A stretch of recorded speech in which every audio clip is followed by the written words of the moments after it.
Yeah, it's your boy Crypto Blood, and welcome to another episode of My Two Satoshis. It is October 16th, 2018. I'll give a shout out to my man Sarge Crypto for that Bob Marley coming in from the cold. This is a classic, man. This is some good music right here, people. Hope you guys are doing well today. I'm rocking my Tour de Crypto tee with that Make Crypto Great Again hat you can get at cryptoblood.io. I'm gonna put that up really quickly, give that quick shameless plug. $28.99 for the hat, limited edition. So make sure you guys get over there and cop yours. I've got a couple going out this week. People are already ordering, so make sure you get yours as soon as possible. And today, people, I've got two articles that really caught my attention this morning. The first being out of the PBOC, which is the People's Bank of China. Some crazy great news for them, at least. Very strategic move for the Chinese regime. They are looking to finally get their own cryptocurrency, their own sovereign cryptocurrency up and running. We're going to look at the details of that. Move over SDR. This may be a new chess piece in this game, this economic warfare that's going on right before our eyes, honestly. So we're going to take a look at that. And then the second article is pertaining to something that Polymath's CEO said would be the next wave in cryptocurrencies. And I actually said this last week, so that's why this article caught my attention. We're going to look at what he's talking about. But man, I have to agree with him wholeheartedly. Again, I said this last week. A lot of you guys think that, you know, the tokens that you hold now will be the next wave up when money comes in. I don't think so, people. I think the next wave up we see with capital coming into this space will be from the security tokens and the tokenization of companies. So we're going to look at that and get your opinion on that as well. But first, let's take a look at that market cap. We're currently at $210 billion off those highs of about 214 from that spike the other day. And we're still quite just where we were yesterday. Not too much action, as you can see here. I'm still bearish in this market. I think we may trade sideways here for a little bit and then take another leg down. We still need to test 5,900 one more time, I believe, because we've tested the upper bounds here, these resistance areas, quite a number of times, but not so much down here. So we're going to test this again, I believe, and we'll see where the markets take us from there. But that first article, guys, out of UTB, use the Bitcoin. It says here, Polymath CEO says security tokens are the next big thing. And if you guys don't know about Polymath, they had a huge ICO marketing campaign last year, right in the midst of the mania of 2017. They are securitizing or tokenizing securities on the blockchain. So, you know, just imagine one day you will have your Amazon, your Apples, basically, you know, your Fang, all of them, even smaller companies that are maybe trading on over the counter right now on pink sheets will be able to trade on the blockchain and really have probably more access to liquidity and capital that way. So this is exciting. That's what Polymath is all about. So the CEO is saying that security tokens are the next big thing. So let's see what it says here. Last year saw the explosion of ICOs, but the prevalence of scam projects and growing scrutiny is seeing interest in them diminishing. As the cryptocurrency space matures, there is growing interest in projects that meet certain criteria for investors and also regulators. Trevor Kerverko, the CEO of Polymath, believes the slow death of ICOs is opening the door for the next big evolution, or I should say revolution, in the crypto space, security tokens. With regulation stalling and the growing realization that it's necessary if cryptos are to be accepted by the mainstream, security tokens are inevitable. But security tokens are harder, take longer, and are more costly to launch than utility tokens. On top of this tedious process, few crypto exchanges will list the tokens, as it may invite scrutiny from regulators.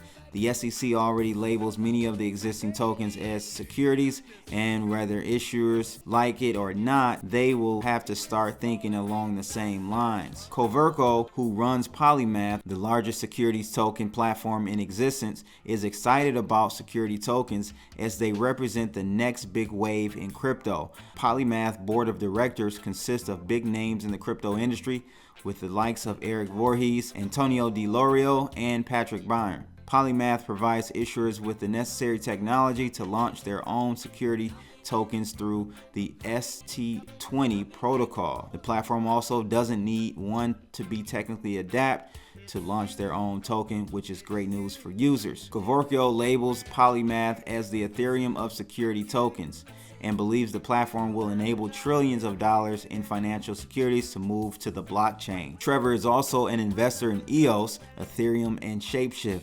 When it comes to new projects, he says there are few things he looks out for. The first is a real team that has credible advisors who are willing to get their hands dirty.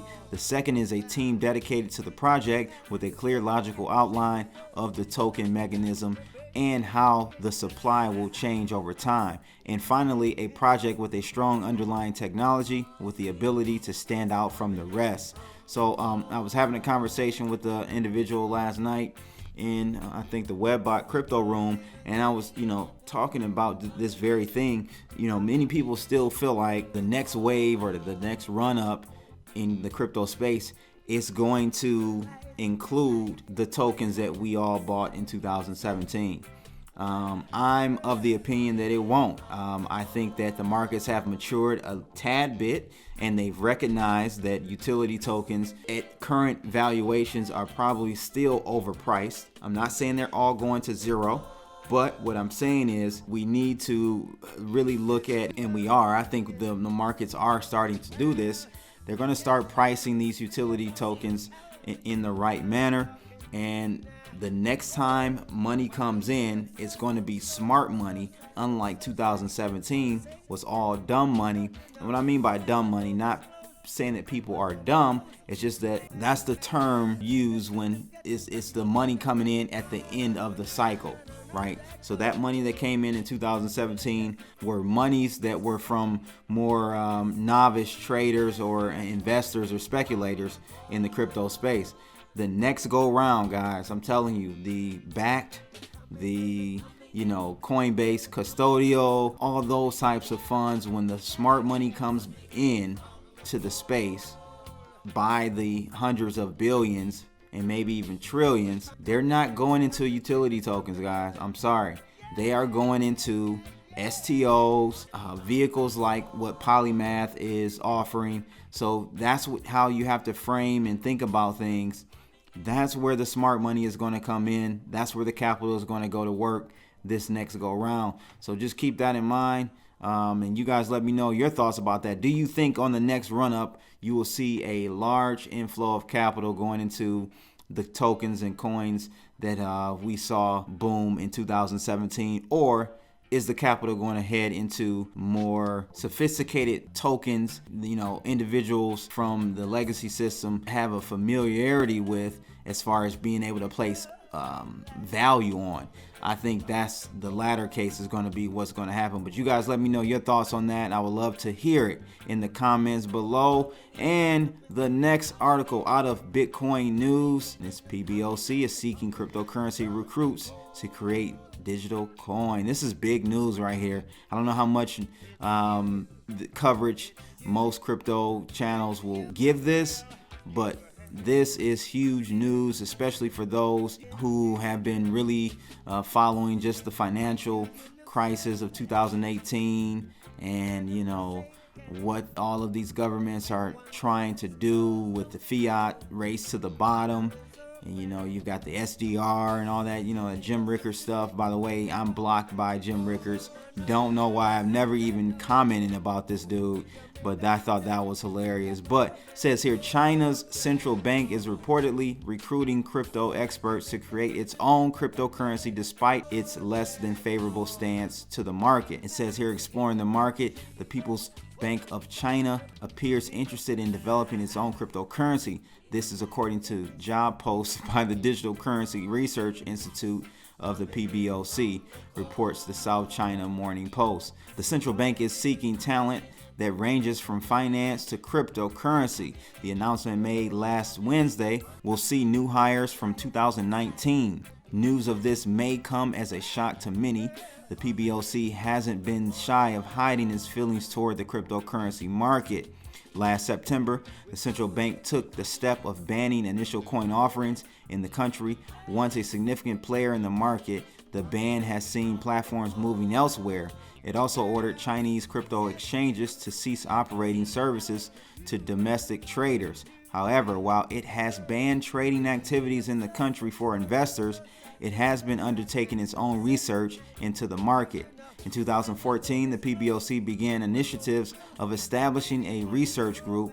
This then saw it launching the Digital Currency Research Institute. The PBOC is seeking 4 new employees who specialize in computer science, microelectronics, and cryptography. Notably, this is the first time that the bank has requested expertise in cryptography.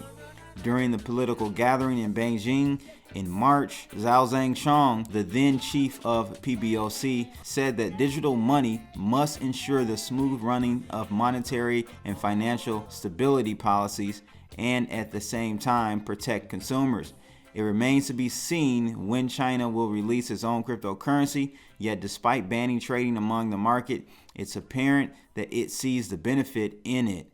Otherwise, why create their own version? Of course, this could be so that it doesn't lose out to the competition, which is essentially what the crypto market is. In September, the PBOC issued another warning to cryptocurrency investors about the risks they face. The initial warning was a report in August.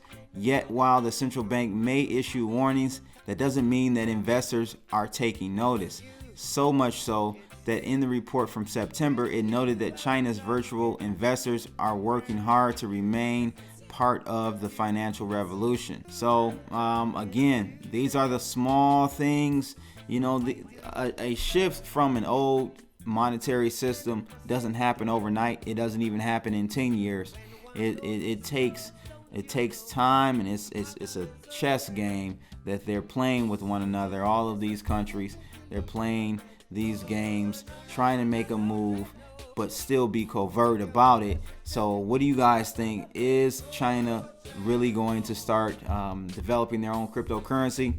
And if so, how are they going to use it to benefit their country? And how will they use it against us?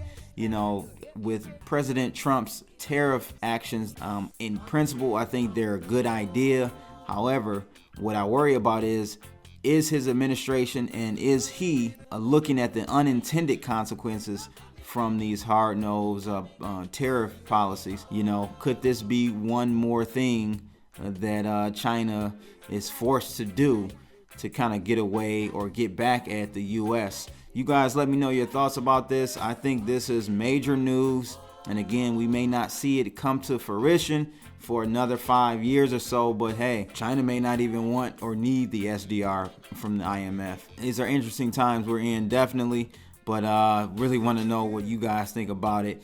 That's pretty much it though for today, ladies and gents. It's October 16, 2018. This is my 2 Satoshis.